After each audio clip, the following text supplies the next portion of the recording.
நீங்க சொன்ன மாதிரிதான் 200 கோடி ரூபாய் சம்பளம் வாங்கிட்டு இருக்காரு, விட்டுட்டு வராரு அப்படின்னா அப்ப இங்க அதை விட பெரிய அமௌண்ட்டை சம்பாதிக்க போறாரு அப்படிங்கிற விமர்சனமும் முன்வைக்கப்படுது. அது பாத்துக்கலாம். அது ஓட்டு போட்டு இவங்க தேர்வு செய்த பிறகு நீங்க மக்கள் 5 வருஷம் கொடுப்பீங்க. 50 வருஷமா நீங்க கொடுத்து ஊழல் ஆட்சி வச்சிருக்கீங்க. ஒரு 5 வருஷம் அவருக்கு கொடுத்து பார்ப்போம். அவர் ஊழல் பண்ணாருன்னா அவரை தூக்கி எடுக்கிறதுக்கு உங்களுக்கு தான் வந்துட்டு ஓட்டு உரிமை இருக்குது. ஒரு நல்லவர் வராருன்னு சொல்லிட்டு அவர் சொல்றாரு.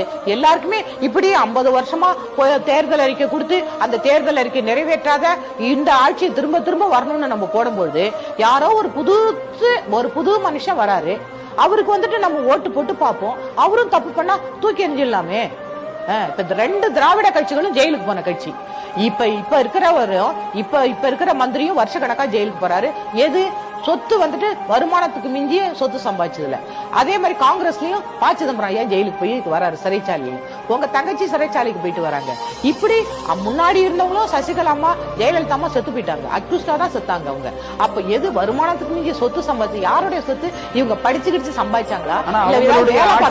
அணிலா இருந்து உதவுனர் தான் விஜய்ங்கிற விமர்சனங்கள் இருக்குல்ல. நான் கூட தான் எந்த கட்சி இருக்கோ அவங்க ஓட்டு போடுறேன். நானும் ஏடிஎம்கே போட்டிருப்பேன், டிஎம்கே போட்டிருப்பேன், காங்கிரஸ் போட்டிருப்பேன். எந்த கட்சி இருக்கோ நான் என்னோட பிரஜையா இருந்து இந்திய பிரஜையா நான் ஓட்டு செலுத்தி இருக்கிறேன். அதனால நான் கட்சி தொடங்க கூடாதுன்னு கிடையாது. விஜய் கட்சி தொடங்குறாருன்னு சொன்னா அவரும் ஓட்டு தானே போட்டிருப்பாரு யாருக்கும் ஒருத்தவங்களுக்கு. அவங்க சரியில்லைன்னு தானே அவர் கட்சி தொடங்குறாரு.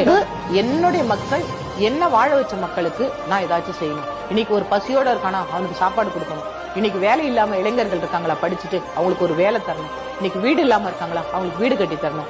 நான் வந்து பேச மாட்டேன், யாரையும் திட்ட மாட்டேன். நான் வந்து செயல்ல காமிப்பேன். மக்களுக்கு அது போய் சேருதான்னு பாப்பேன்.